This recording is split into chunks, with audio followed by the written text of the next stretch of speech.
बहुत समय पहले की बात है। एक शांत और हरे भरे जंगल के बीचों बीच एक गुफा में महात्मा गौतम बुद्ध अपनी साधना में लीन थे। उनके चेहरे पर एक असीम शांति और जान की आभा थी, जो जैसे चारों ओर की अंधकार को मिटा रही थी। उनके पास हर रोज कई लोग आते, अपनी समस्याएं लेकर, जान प्राप्त करने के लिए। एक दिन गांव का एक युवक बुद्ध के पास आया। उसके मन में कई प्रश्न थे और एक गहरी बेचैनी उसे हर पल परेशान कर रही थी। वह बुद्ध से बोला, गुरुदेव, मैं अपने जीवन के अंधकार में फंसा हुआ हूं। मुझे समझ नहीं आता कि इस दुनिया में मुझे क्या करना चाहिए। हर तरफ अंधेरा ही अंधेरा है। कृपया मुझे मार्ग दिखाएं। बुद्ध ने शांत स्वर में कहा, अरे प्रिय, इस गुफा में देखो, चारों ओर अंधेरा है, लेकिन मैं तुम्हें कुछ दिखाना चाहता हूं। बुद्ध ने एक दीपक जलाया, जो चारों ओर की गुफा को हल्की रोशनी में भरने लगा।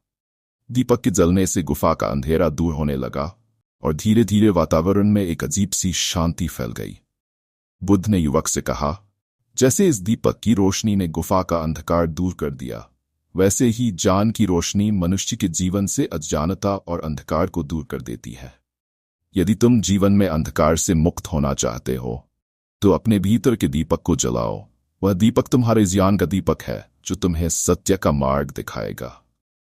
युवक ने बुद्ध की बात को गहराई से समझा और बोला, गुरुदेव, कृपया मुझे ये बताइए कि ये ज्ञान का दीपक कैसे जल सकता है। बुद्ध मुस्कुराए और बोले, इसके लिए तुम्हें ध्यान, समर्पण और करुणा की आवश्यकता है।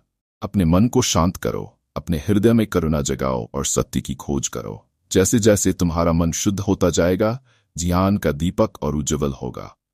युवक ने गुरु के चरणों में प्रणाम किया और ज्ञान की इस सरल परंतु गूढ़ शिक्षा को अपने हृदय में संजो लिया।